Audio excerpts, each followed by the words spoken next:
My name is Crystal, and you're watching the Deslob student.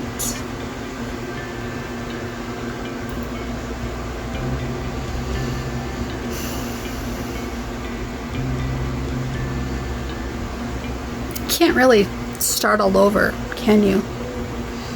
In life, you can't really ask for a clean slate or fresh start. You can't walk away from all your troubles and hope that you can have a life free and clear of any baloney from here on out. I don't know if I was naive when I moved out of this house last year,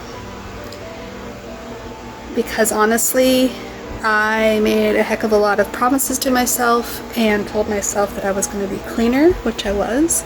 Told myself I was going to have a higher standard for myself, which I did. Told myself that I did not want to move back into this house under any circumstances. And here I am, moved back in. And I am not very happy about this decision that I've made. But I've got to live with it, because a pauper cannot wish to be king, even if he got a taste of being king for a day or a year or whatever, right? Like, I felt on top of the world last year when the world was my oyster and I worked 3 jobs just to pay rent for another 30 days. And I honestly feel that this is the best decision for me at this time, so that I can be with my kids every day. I've been more relaxed about my day-to-day choices and decisions. It's easy just to know where I'm headed and know where I'm going and know where people expect me, and I don't have to make a heck of a lot of decisions because I just come here every day after work. It's not been that hard to move back in. The brain wants something familiar. You like my ring? Isn't it pretty? My mom got me that for my birthday. Speaking of my birthday, she kind of chose out of my birthday by binge drinking. That's what she does when she falls off the wagon. She binge drinks for several days, and it triggered me so badly. My childhood issues were not surrounded around alcohol, but they were surrounded about my mom abandoning us several times in my childhood and adulthood, and it just seems to be a common pattern with her, and I'm way more healed with my marriage than I am with my own mother, and plus my children are here. So probably laying on way too much information for you right this minute, so I'm going to point over to these clothes before I continue talking. This is my pile of clothes that have not made it to the closet. Every piece of clothing that I own is now in this house or in the storage unit outside the storage shed that Jim built for me several years ago. My goal is to get some sort of dresser or shelves or something right there.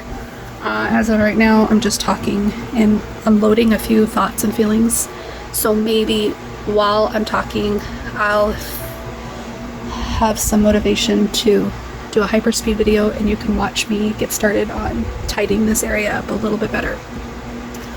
About 13 days before my birthday, my grandma passed away, and we knew that it was coming. She was in hospice. We went and did a mad dash trip up to see her, and I have a few regrets, but I'm actually grieving her passing rather fondly.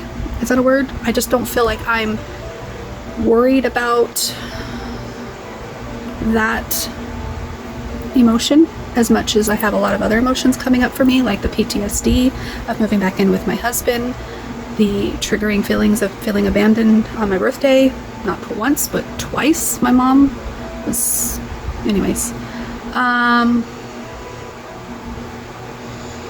You know, this isn't even the first time that she abandoned me. I'm just going to talk about this real quick. If you click in the corner of this video, maybe there'll be a link to the video I made in 2020 when she was supposed to come back the day after my birthday and finish painting the spare bedroom for me. I had just moved in there a few weeks ago to try to get myself healthy in my marriage, and for my birthday she wanted to paint my room. She was going to do mural and decorated and all that stuff. She was going to do so much for me, and she ran out of time on my birthday. We partied, we did the disco ball, we did music, we laughed, we had fun, we had food, we had cake. It was fun. Whatever happened to her that night, she must have gone home and drank, because she was not able to come back to finish that room the next day, or 5 or 7 or 10 days later, and I felt so abandoned again. So that video in the corner is of me finishing my bedroom and having a lot of feelings about it. And I don't know how much I shared back then, because I was afraid to speak my truth back then. I was afraid of what people thought of my truth. I was afraid of what people would judge me for. I was afraid of what might get out to my mom or to my husband or to anybody else. So I wasn't very honest with my feelings, and now I've pretty much settled on the fact that nobody really watches these videos. If anybody should watch them, well, it's my truth, and I'm not ashamed to speak my truth anymore. Wow, this is a long video. Hopefully not as long as some of my other videos that I've made, but I did want to touch on the fact that I've moved out of my mom's house officially. The day after my birthday, I had my husband come pick up the computer and a few items, my clothes, and then I came back like a week later when she had sobered up, and I gave her some honest truth, and I told her that I can't have a fake relationship with her anymore. If she wants to have a relationship with me, it's going to be based in authenticity, and that means if she chooses in, I'm not going to be her best friend where I have to put on a mask and tell her what she wants to hear, or give her all the kudos in the world, or whatever she wants from a best friend. She's definitely leaned on me way too much as a best friend all my life, and I just want a mother.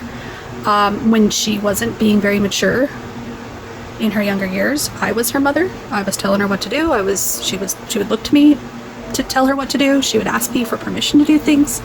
I'm probably sharing way too much about my mom issues, but I think it's good that I talk about it, because obviously I'm not getting enough out in therapy. I have a 2-hour therapy session tomorrow, by the way, because of all the stuff that's coming up for me. But my mom's problems don't have to be my problems. I'm choosing a different life for myself. My mom's abandonment that she did to me and my siblings doesn't have to affect me for the rest of my life. I'm choosing to get through that, whether or not my mom ever apologizes, or ever wants to be honest, or ever wants to have a healthy relationship. I'm not blaming my mom for my issues, but I do get to acknowledge where my pain's coming from, and if I don't at least acknowledge it, I'll never get past it. So that's what I'm doing by this video. I'm not trying to say that it's because of my mom that I get to act like this, or feel like this, or freak out on my family like that. I don't want to be that person anymore that keeps having behaviors and reactions and not understanding the root or the cause. I want to get to the root or the cause, acknowledge why I am the way I am, why I feel the way I feel, and why I'm having all these issues, and get through those things by talking about it, processing it, going through therapy, going through Codependence Anonymous meetings. I am figuring this out one day at a time, one video at a time, one song at a time, moment by moment.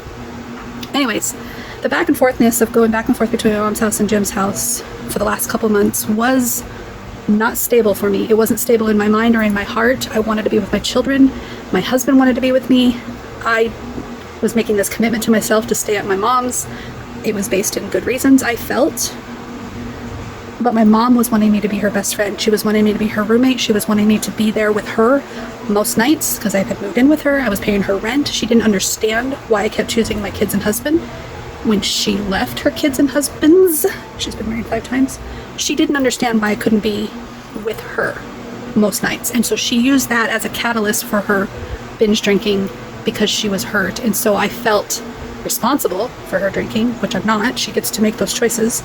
And if I was her excuse to drink, if we want to play that game, then I can be her excuse to get sober too. That's where my brain was at. I've succumbed to the realization that it's not a personal attack on me. It may have felt that way on my birthday. It may have felt that way the day after my birthday. It probably still will feel that way from time to time, even if she uses me as her excuse on why she's drinking. But I know that addiction is addiction, and they'll use any excuse to go towards the addiction if that's what they choose.